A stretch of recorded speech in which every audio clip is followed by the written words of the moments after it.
The following program deals with controversial subjects. The theories expressed are not the only possible interpretation. The viewer is invited to make a judgment based on all available information.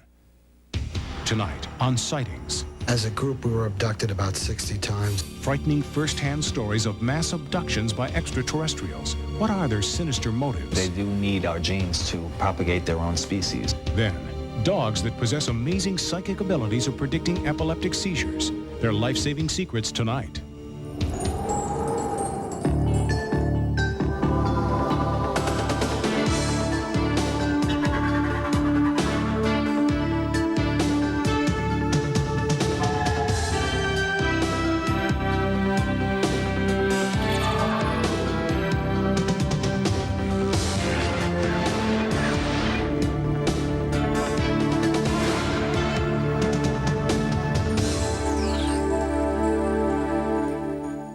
Welcome to Sightings. I'm Tim White.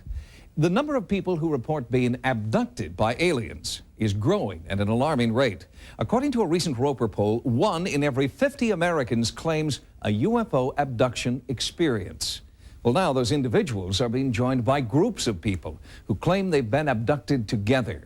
These mass abductions are challenging skeptics who believe the abduction phenomenon is all a hoax. In the course of 4 years, as a group, we were abducted about 60 times or so. In my experience, I believe that mass abductions are occurring far more than people realize. A whole room full of people are simultaneously taken and simultaneously in the craft put together with one another. James LaFonte and a group of his close friends claim to be victims of a mass abduction. Their abduction histories all began in childhood. Ever since I was a child, I used to wake up and I used to see white light and shadowy figures moving around my bed, and I would get scared. When I was younger, I remember like an alien looking through the windows, being watched, a feeling of being watched all the time. When I was a little kid, I guess I can call them as like the shadow people, because they used to come out of the shadows, and like the shadows would kind of come alive, and they'd be these little small guys. In his mid-20s, LaFonte felt strangely compelled to seek out certain people and befriend them. As these home videos show, the group often went camping in upstate New York. We would go up each weekend to upstate in Saugerties, and we were just going up for fun, but as it turns out, week by week, we were all being abducted as a group. And looking back at it now, I realized that I had knew all these people from childhood abductions, and that I was supposed to get everybody together and go up to the trailer to be abducted. Noted ufologist Bud Hopkins met with LaFonte and used hypnosis to help him recall abduction memories. It's like I'm on a table. They have big eyes and the skin looks molded. I gotta get out of here. James LaFonte contacted me in 1990 because of certain fragmented memories. He'd been with a group of friends, and they knew something had happened. There was a time lapse. And subsequently, they began to have partial recollections of this experience. And part of those recollections involved having been in a craft, unable to move, being controlled, and being placed, some of them with others, in some kind of sexual situation. I first met James in '87, and a few friends of us, we all went upstate to the trailer. Just have a nice weekend and enjoy ourselves and have fun. We had a typical hanging out, everybody getting close together, talking, doing a little music together. And then the next morning, everybody recalled something happened. Going up weekly almost became an addiction. It was for enjoyment, but it was almost like we were being called back. More members of the group agreed to participate in regression therapy. Under hypnosis, they recalled being part of a mass abduction. One time in the trailer, it was around 12 o'clock or 1 o'clock, and I remember seeing these bright lights almost in every window, and there's domes on top of the trailer. And everything was blowing, and you just become basically paralyzed. During the abduction, we would walk down this dark, dark road in a trance state. Mostly everybody was like semi-conscious. I would see us, like all of us, walking down the road, night garments. And sometimes the aliens would walk us there, and sometimes we would be walking on our own. And we'd be walking to the craft, which was always in the same spot in this pit area. We would just walk into the ship. We would see the ship in the pit. James would be the last one to go inside the ship. When the nightmarish memories persisted, LaFonte and others in his group sought help from clinical psychologist Dr. John Bowman. Generally, when I work with people using their imagination, there's a personalized stamp that people put into their imagery because it's being generated from a part of themselves. These abductees and their reports do not have this kind of personalized stamp, and I think it makes it even more credible. Once this group is on the ship, they do remember being abducted together. They do see each other physically being examined by their abductors.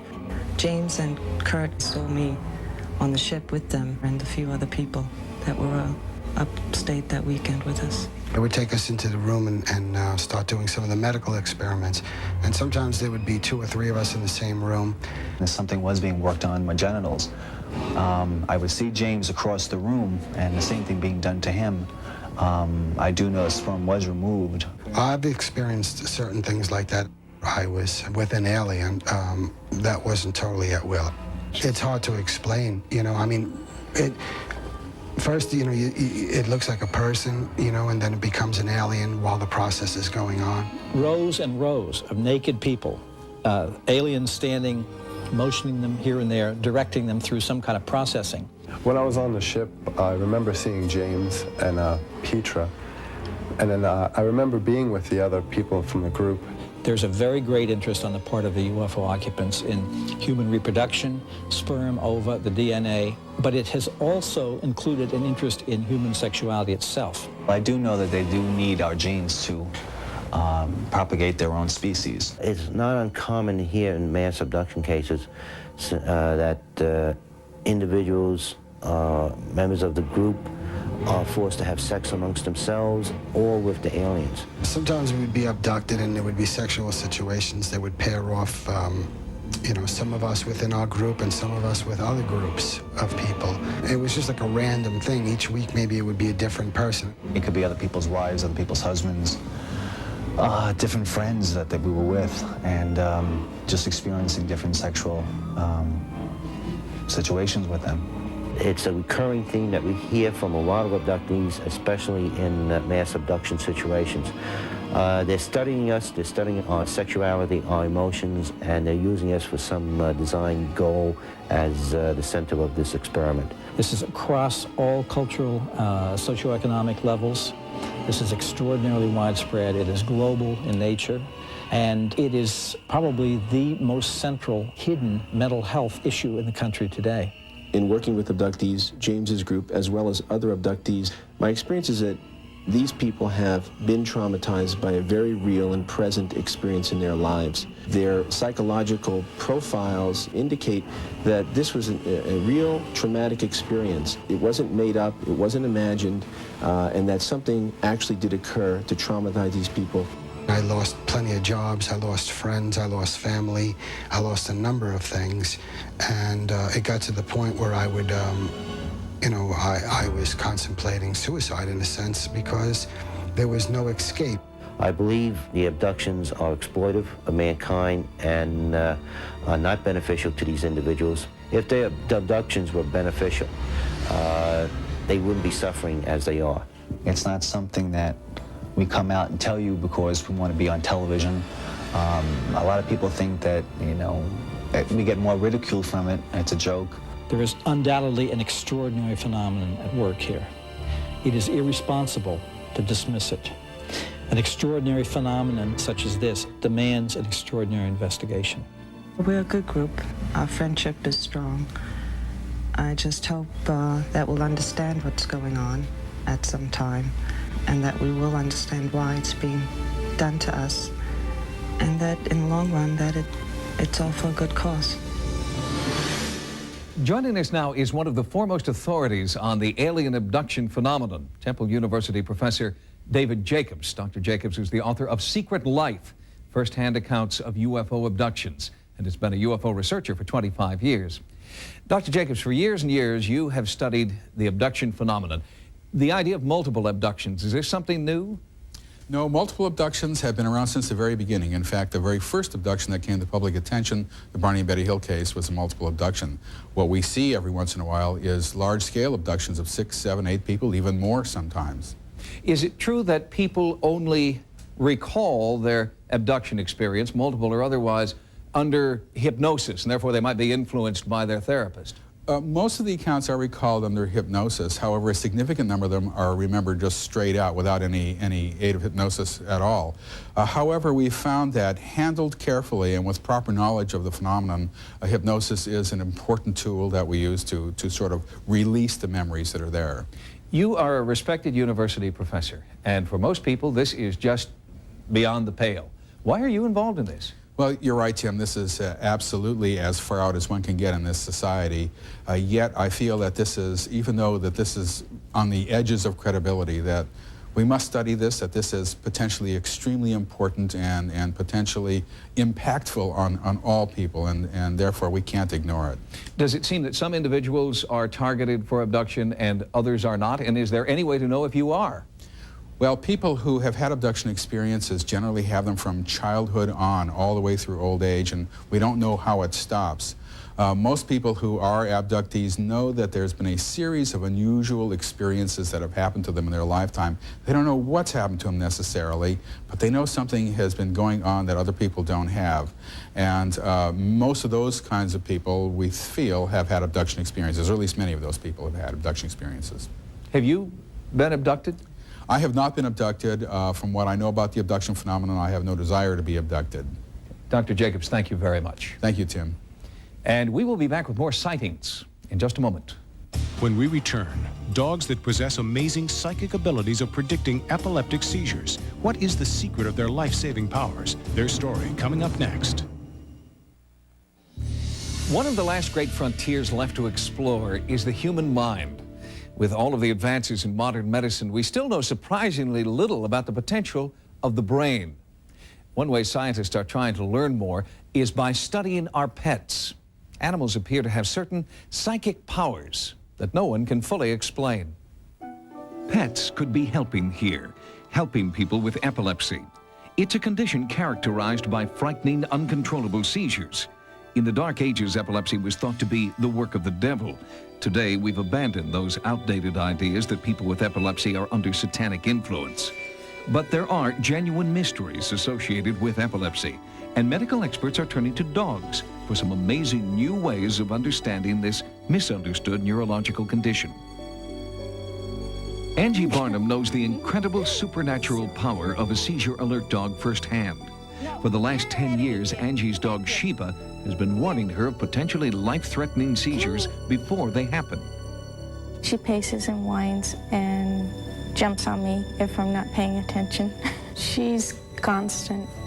She always knows. Angie's seizures were so unpredictable, she was confined to a wheelchair. In 1983, she sought out a program that was matching dogs with disabled owners. At first, Angie was attracted to a Labrador, but Sheba proved she could do more than just fetch. Angie went into a seizure, and the yellow lab just ignored her, and Sheba keyed into it, completely ignored me. She went straight to Angie, and we stood around in fascination watching this dog fixated on this girl. Angie adopted Sheba, and the two became inseparable.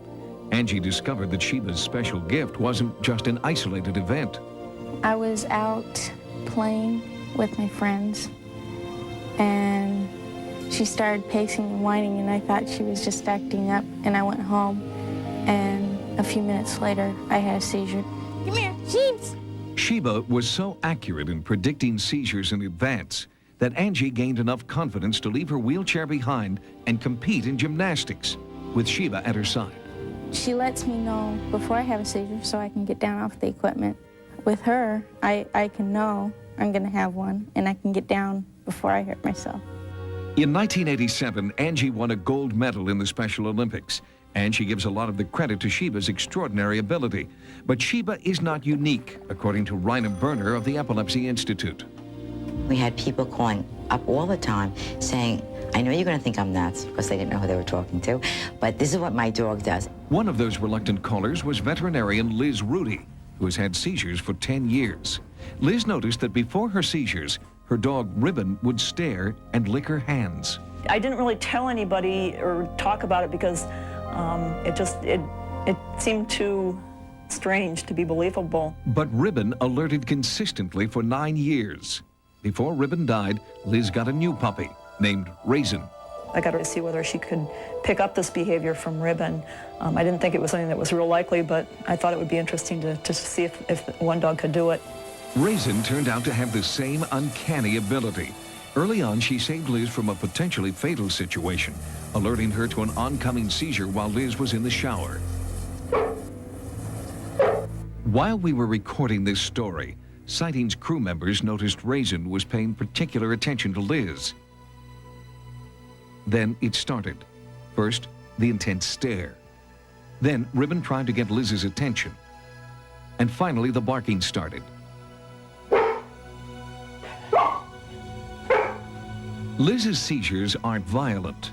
Instead, she seems to slip away from the world around her.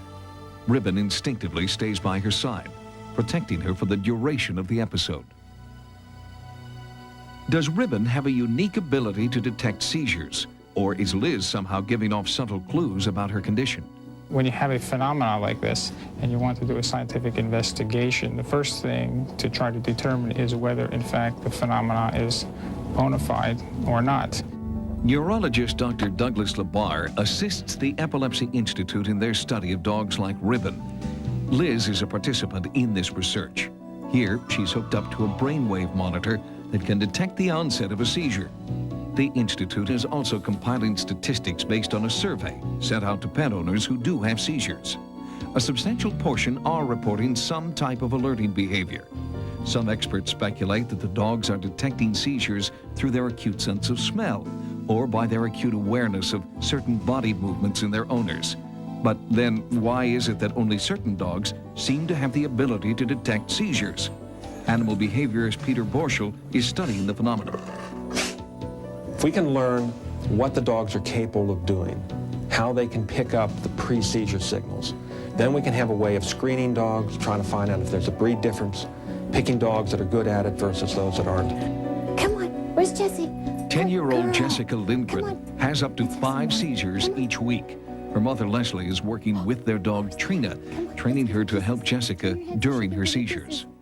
I think it's wonderfully important that the researchers and the neurologists can open their minds to something beyond just the medication, just the office visits, just the tests. I think it's great. Jessica doesn't need science to explain why her dog is special. I go like this, and then Trina licks my face like this. And then that's her way of saying, "It's okay, Jessica." Is there a paranormal connection between some dogs and their owners with epilepsy?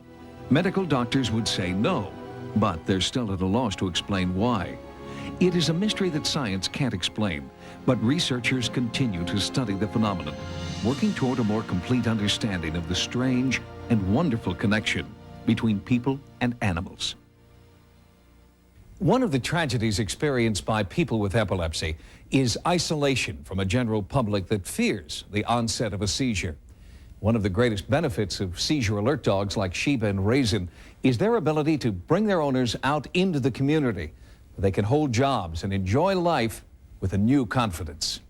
When we return, the terrorist attack on New York's World Trade Center was predicted by a sightings astrologer. Will there be other attacks on U.S. cities? A special report next.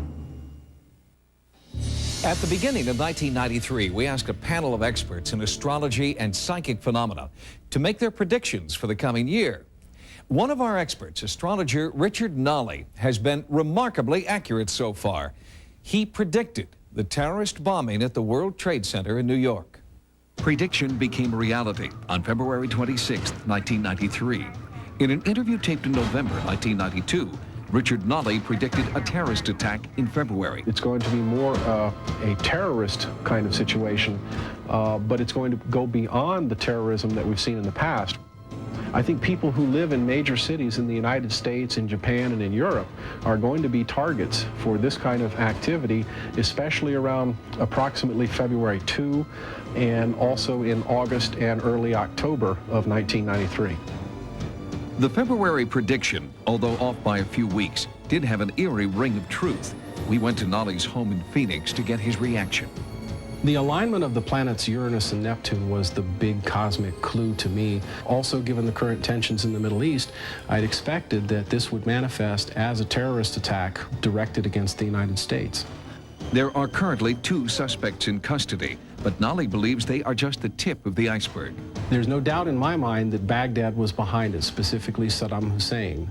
The planet Mars, which was rising in the east when the bomb went off at the Trade Center, was directly overhead Baghdad at that very instant. I'm sure we're in danger of more terrorist attacks. The same alignment that was in effect in February will be exact again in August and in October. So we haven't seen the last of it by any means. The target areas, as I see it, pretty much in descending order would be, New York was number 1 on my list from the start. It's already been hit. It may be hit again. Washington, D.C. would be 2nd, Los Angeles would be 3rd, Atlanta would be 4th, and Chicago would be the 5th. 1993 is going to be the year of terrorism in the United States, and after that it's going to fade away. The prospect of further terrorist attacks is a frightening possibility predicted by Nali. What other disasters lie ahead? Sightings viewers have requested more information about what to expect later in the year. We are currently in the midst of a new investigation on modern-day prophets like Gordon Michael Scallion, who have disturbing visions of the future. I can tell you that the Earth is going to open up in California, and I can tell you exactly where it will open up. What is the basis for these dire predictions? We'll bring you the disturbing answers in an upcoming report. If you've experienced what you believe to be a ghost, or if you've had any type of paranormal encounter, our Sightings investigative team wants to know about it. If you've had a paranormal experience or captured something unexplainable on film or videotape, call our Sightings hotline at 1-900-740-SIGHT. Each call 75 cents a minute. Average call lasts 2 minutes, and you must be 18 years or older. Join us next time for new investigations into the unexplained. For Sightings, I'm Tim White. Stay tuned for another episode of Sightings. Tomorrow, an armed suspect leads cops into a darkened crack house. What they find there will shock you. Experience a full hour of Cops, followed by an all-new Code 3 tomorrow.